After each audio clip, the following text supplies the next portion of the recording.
On oath. So I invite you to choose, depending on your faith, whether you need the Bible, the Holy Quran, or the Gita. That is the holy book of the Hindus. Which one is in line with your faith? The Bible. The Holy Bible. So you may be upstanding. Take the Bible in your right hand and recite the oath that will be availed to you. Move closer to the mic so that it goes on record. I, Dorcas Oduor, do swear that the evidence I shall give before this committee on the matter under its consideration shall be the truth, the whole truth, and nothing but the truth. So help me God. Thank you. Take your seat and sign the oath.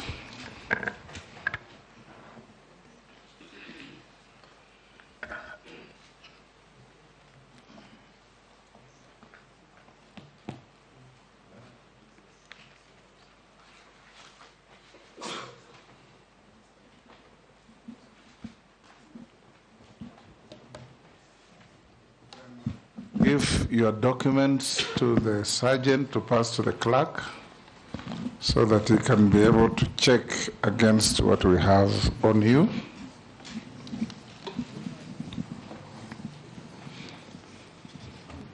Nominee, I'll now, you ready?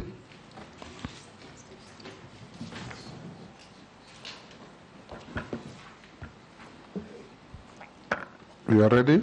Yes, I am, Honorable Speaker. Thank you, honorable members. For the record, I know the nominee very well in my long years of practice of the law.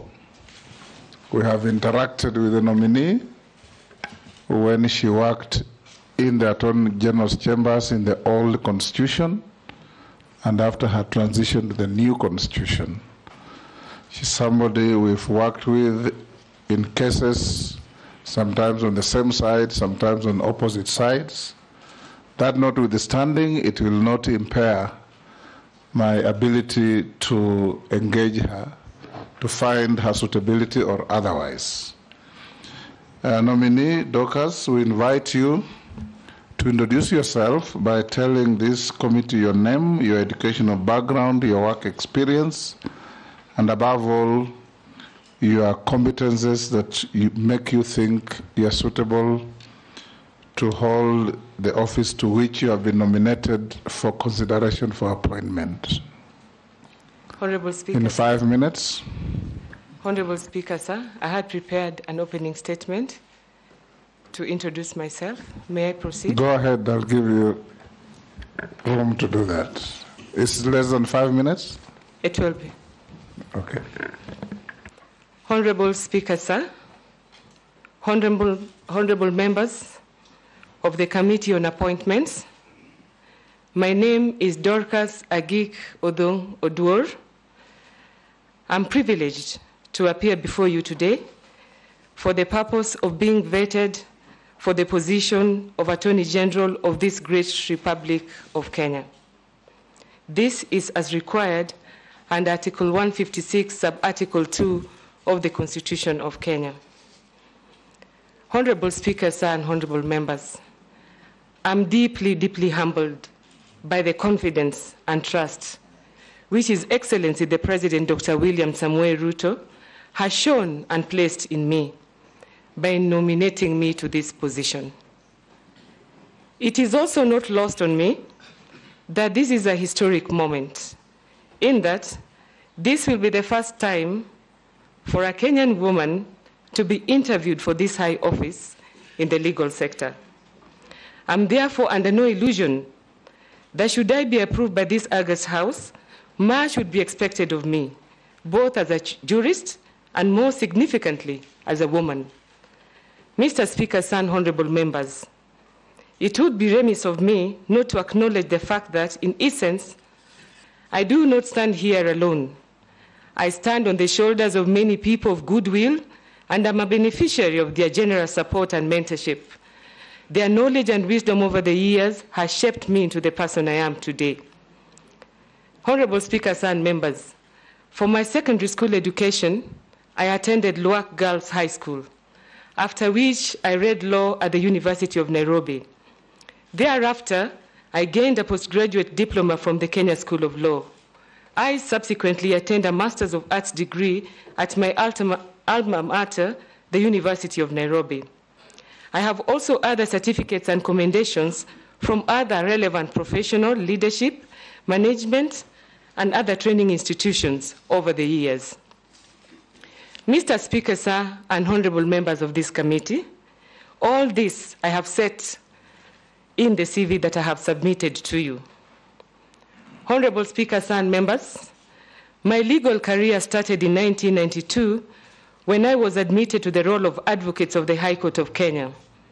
I was then employed and served in the State Law Office, rising from the position of State Counsel to the position of Secretary Public Prosecutions, and that was in 2017.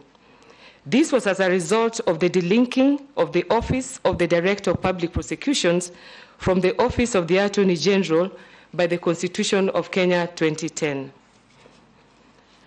I have gained extensive experience and expertise throughout that period. Not only have I been involved in many complex courtroom and high-profile cases, I've also made significant contributions in the formulation of policy and other protocols relevant to the rule of law, human rights, crime prevention, locally, regionally, and internationally. This included service in various task forces, commissions of inquiry, and similar bodies and committees. I've outlined this in the dossier I have provided to this honorable committee. Mr. Speaker, sir, and honorable members, I'm alive to the enormity of the responsibility reposed in the office of the Attorney General of the Republic by the Constitution of Kenya. It is no mean task that the Attorney General is the principal legal advisor to the government. The Constitution also mandates the office to promote, protect, and uphold the rule of law, and to defend the public interest. While these high legal concepts are still evolving through the growing jurisprudence in our courts and elsewhere, they nonetheless require of this office a vibrant awareness of the human rights ecosystem within the legal framework.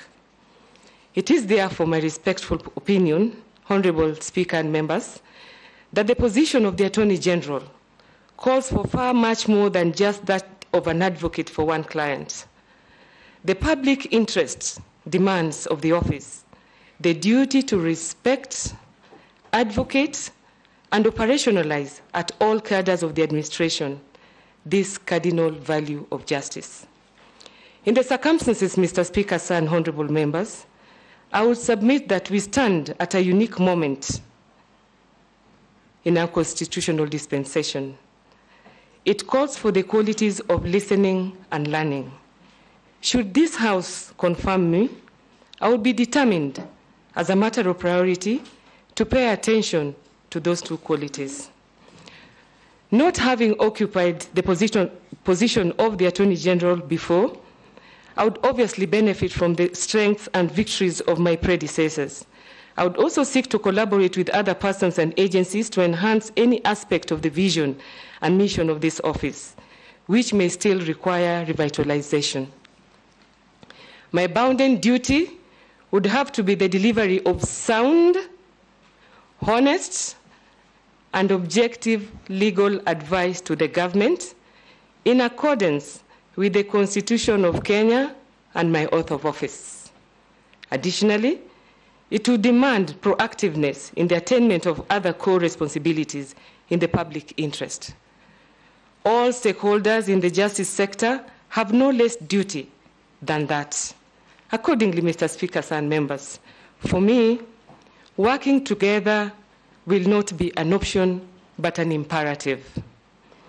Mr. Speaker, and honorable members of this committee, in my years of schooling and work, one signal lesson has been imprinted into my intellect and conscience. It is simply this: to act justly, to love mercy, and to walk humbly with my God. That is recorded in the book of Micah 6:8 by Prophet Micah. That is a statement to the fact that I should never take my abilities or capacity for granted, nor should I think low of others. Ultimately, my strength and eventual success may well depend on the counsel and industry of those around me. Honorable Speaker, sir, and members, for that reason, in my respectful view, teamwork will always be key, and I would propose to enhance the same. To that end, Mr. Speaker, sir, and honorable members, I dutifully submit myself to you to this interview. Thank you.